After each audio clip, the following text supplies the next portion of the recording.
12시에 많은 참여 바랍니다.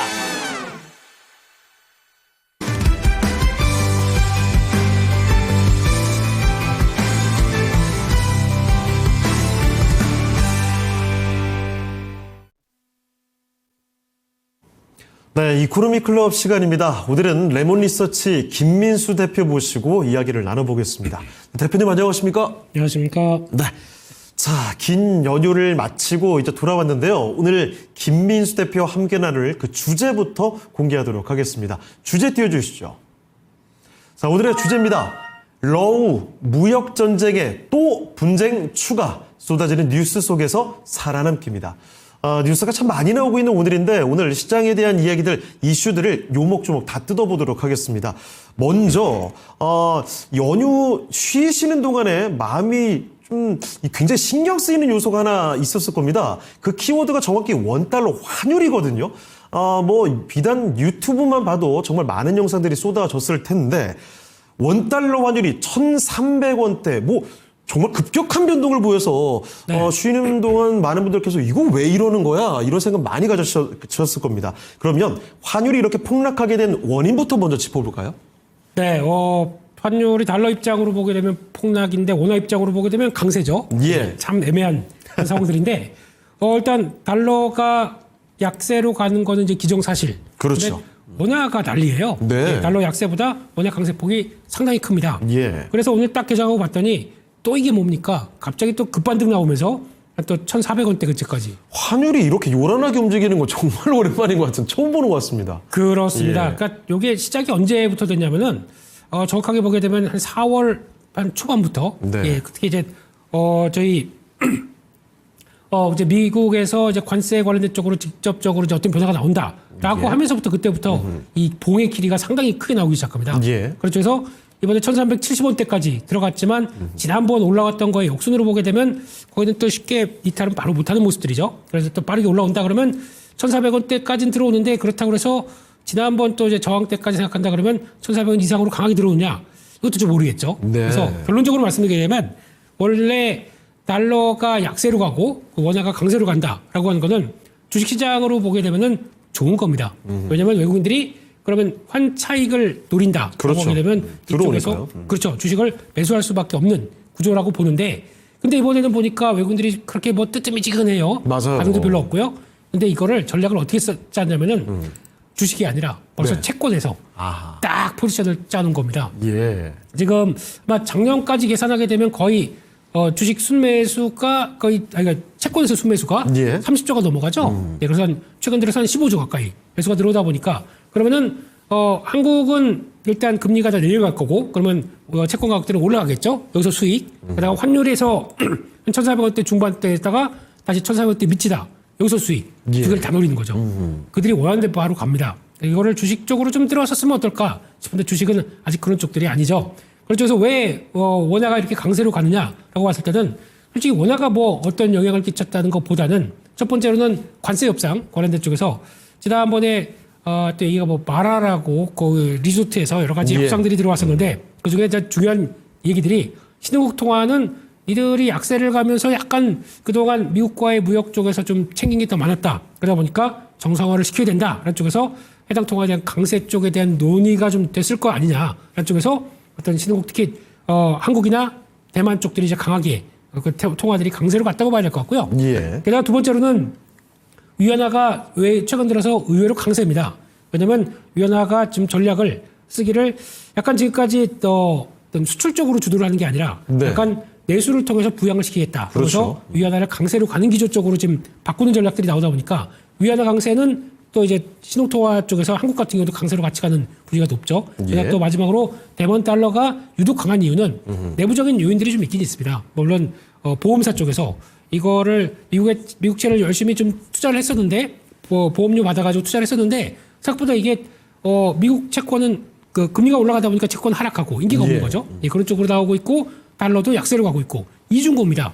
안 되겠다. 던져라고 하다 보니까 거기서 나왔던 또 달러의 또 대만 달러의 강세도 거기서 예. 나왔다라고 볼 수 있는데 이런저런 모든 모습들을 통해서 일단 나올 수 있는 전략 흐름들은 일단 지금 기조로 봤을 때 달러가 약세로 가는 흐름들은 큰 변화가 없다라고 하게 되면 그런 쪽에서 원화도 강세 가능성들이 좀 더 높다는 쪽이 기조로 자리 잡는다라고 하게 되면 여기에 따라서 외국인들도 반응할 가능성이 높겠죠.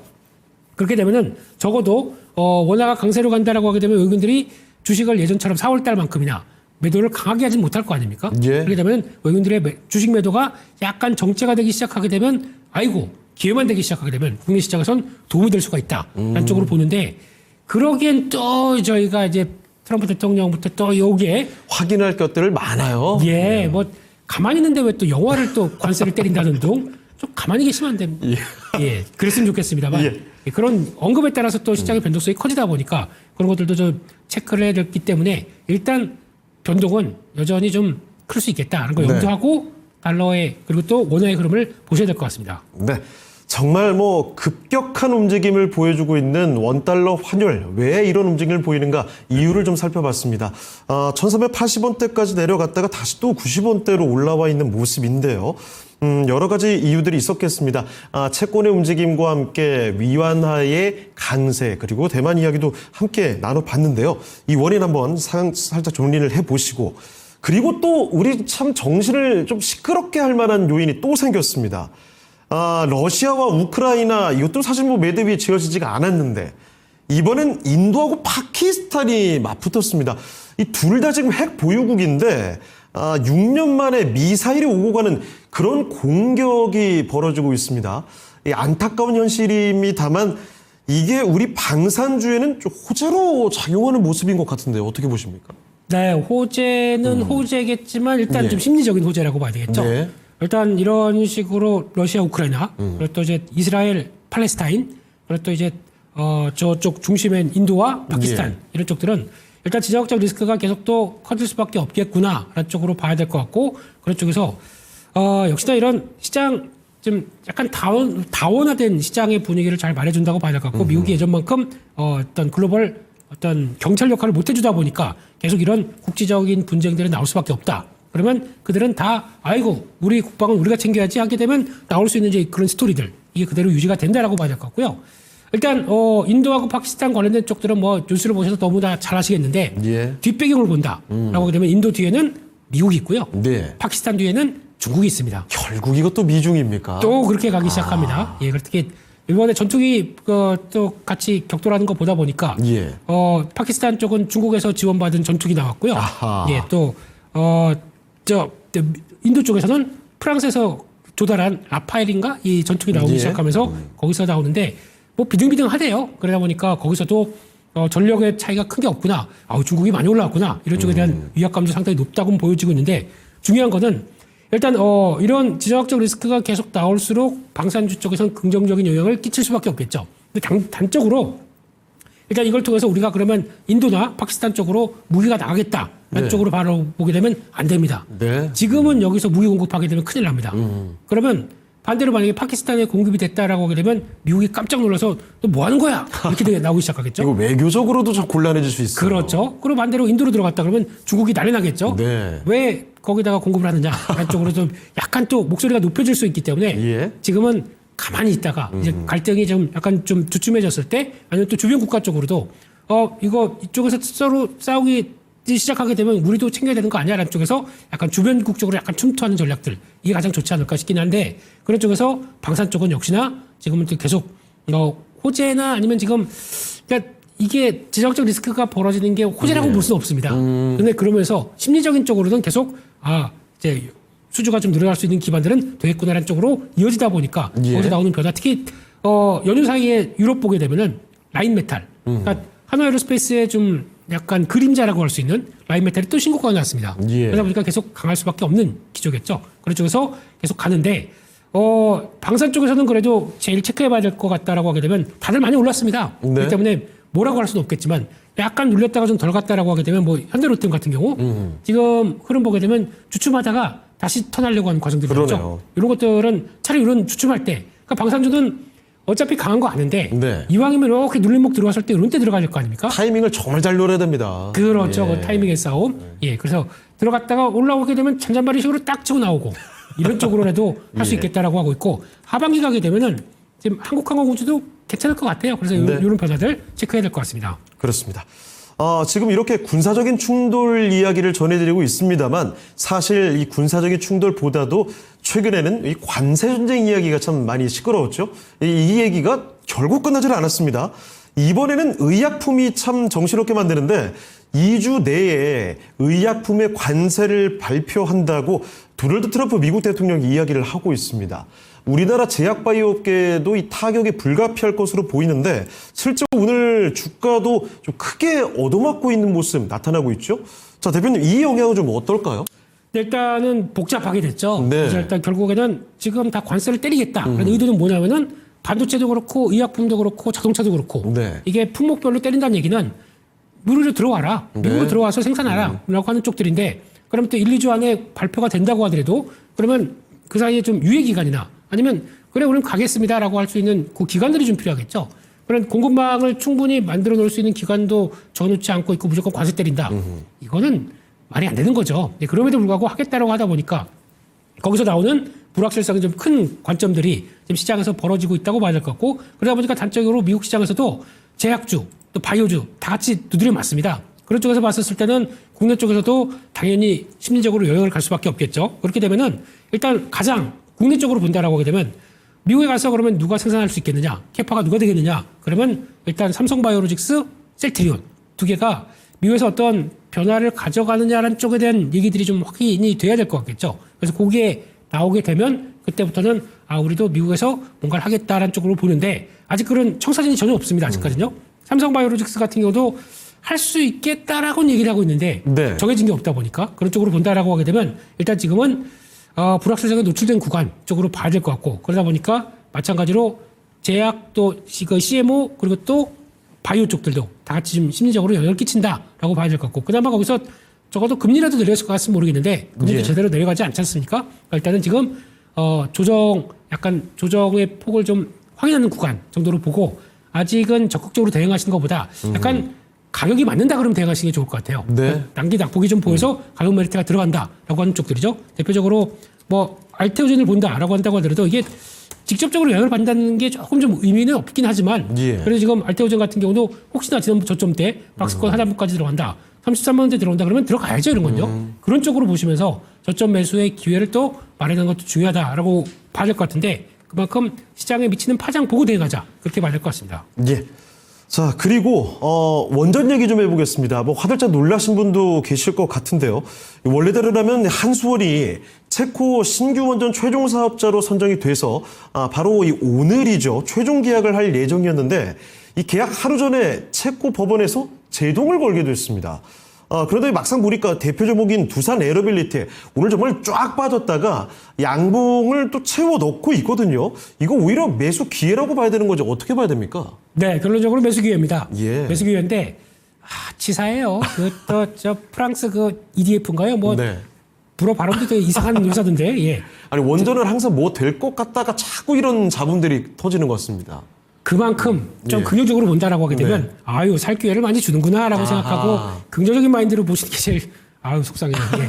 좋지 않나 생각을 예. 하고 있는데 그런 쪽에서 이번 내용들도 보게 되면은 솔직히 다 된 거예요. 다 된 네. 건데 계속 좀 자꾸 이제 프랑스 쪽에서 발목을 잡다 보니까 나오는 결과라고 봐야 될 것 같고 그럼에도 불구하고 국내 원전주 쪽에 대한 입장들은 체코 총리나 체코 행정부 분위기 쪽에서는 여전히 그냥 큰 의미 없다. 우리는 그냥 진행하겠다라고 해서 법원에 대해서 계속 또 좀 결정에 대해서 다시 좀 이게 재고하는 이런 쪽으로 나가기 시작하게 되면 체코 쪽은 그냥 거의 우리가 한다고 보는 게 맞는 것 같고요. 예. 그런 쪽에서 플러스 알파를 더 봤을 때 만약에 이런 쪽에서 불확실성이 커진다고 하더라도 어제 나왔던 트럼프 대통령의 또 행정명령 예. 또 원자력 관련된 쪽에서 중요한 행정명령을 조만간 또 할 것이다. 그래서 원자력을 또 챙기는 분위기로 나가기 시작하죠. 그렇게 되면은 그것도 중요한 변화가 된다. 그러면 어차피 미국이 들어가게 되면 미국은 일단 꼭 기억을 하셔야 될 게 이번에서 어제도 보니까 나왔던 항공기 MRO 쪽들. 예. 지금 조선 해군 쪽에서도 MRO도 우리가 이제 하는 쪽으로 나갔는데 그렇죠. 항공기 쪽도 저희가 한다. 그러니까 무슨 얘기냐면 미국은 지금 아무리 뭐 제조업이 들어오라고 한다고 하더라도 지난 20, 30년 동안 제조업은 다 망가졌습니다. 네. 뭘 제대로 하는 게 없어요. 그러다 보니까 뭘 좀 급하게 돌리려고 하게 되면 어차피 동맹국의 힘을 받아야 됩니다. 그렇게 하려고 하게 되면 거기서 나올 수 있는 손잡는 섹터들 이건 당연히 어떤 성과가 나올 수밖에 없겠죠. 그중에 하나도 원자력이다라고 예. 하게 되면은 두산 에너빌리티 특히 또 BHI가 또 오늘 오히려 주가가 좀 더 강하게 더 움직이죠. 네. 그래서 BHI 같은 경우도 지금 탄력들이 오히려 약하게 나왔다가 아, 5%가 올라가요. 야, 이런 변동성들 예. 이런 걸 사랑해줘야죠. 네. 그래서 마인드 큰 그림만 그린다 그러면 주가가 하락했을 때 들어갈 수가 있어야 되겠죠. 예. 그런 쪽으로 봤었을 때 이런 걸 기회를 삼는 게 좋겠다라고 하게 되면 BHI는 또 원자력뿐만 아니라 LNG까지도 같이 있다 보니까 그렇습니다. 좀 더 긍정적으로 봐야 될 것 같습니다. 네. 자, 그리고요, HD 현대중공업이 오늘 또 신고가를 쓰는데, 한화오션과 함께 원팀을 이뤘다고 합니다. 이 방위사업청이 중재로 해서 원팀을 이뤘고, 최대 60조 원 규모입니다. 이 캐나다 쪽의 이 해군 잠수함 교체 사업, 본격적으로 뛰어들었다는 소식이 나오고 있습니다. 자, 그러면 관련해서 이 조선주 전략 어떻게 가져가는 게 좋을까요?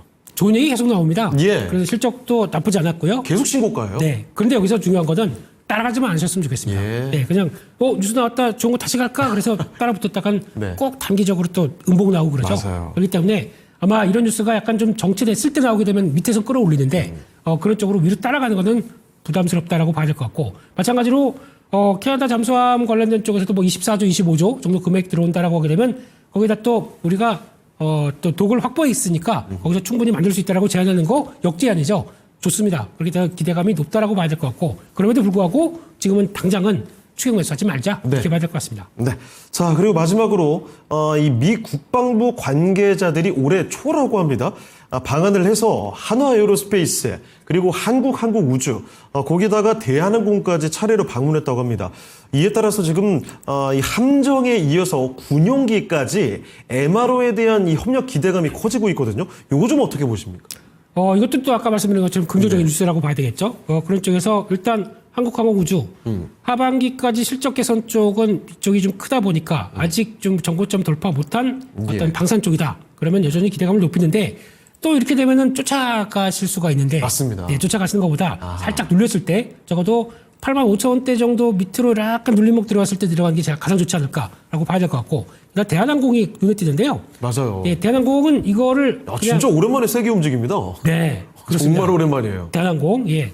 이거는 그 두 가지로 봐야 되겠죠. 네. 환율 강세. 원화 강세다 보니까 예. 비행기 부채가 또 이렇게 낮아지는 꼴이 나오고 유가가 떨어집니다. 네. 운수 관련된 또 비용들도 또 떨어지게 되겠죠. 그렇죠. 그러다 보니까 그에 따른 기대감이다라는 쪽으로 봤을 때 오히려 지금은 대한항공 보는 게 더 맞지 않나 싶은데 또 따라가시면 안 됩니다. 지금요. 네. 약간 지금은 22,000원대 초반대 적어도 그 정도의 테스트 나올 때 그때 들어가는 게 좋겠다라는 쪽으로 보면서 일단 같이 잘 보자 이렇게 말씀드리겠습니다. 그렇습니다. 오늘 전반적으로 얘기 들으면서 느껴지는 건 요즘에 이슈들도 많이 나오고 발빠르게 움직이기 때문에 섣부르게 따라갔다간 또 봉변을 처할 수 있습니다. 이런 점을 꼭 기억하시면 좋겠습니다. 자, 그러면 오늘 함께해 주신 김민수 대표는 여기서 인사드리겠습니다. 네, 대표님 오늘 말씀 고맙습니다. 감사합니다. 네, 레본 리서치 김민수 대표와 함께 시장 이야기, 다양한 이슈들을 체크해 봤습니다. 자, 오늘 그러면 시장해 주시면 아쉽지만 여기서 인사드리도록 하죠. 지금까지 다양한 투자 판단에 대한 도움 말씀을 드렸습니다. 하지만 특정 종목의 상승과 하락을 보장하지 않는다는 점 꼭 기억을 해 주시고요. 저희는 내일 이 시간에 다시 뵙겠습니다. 고맙습니다.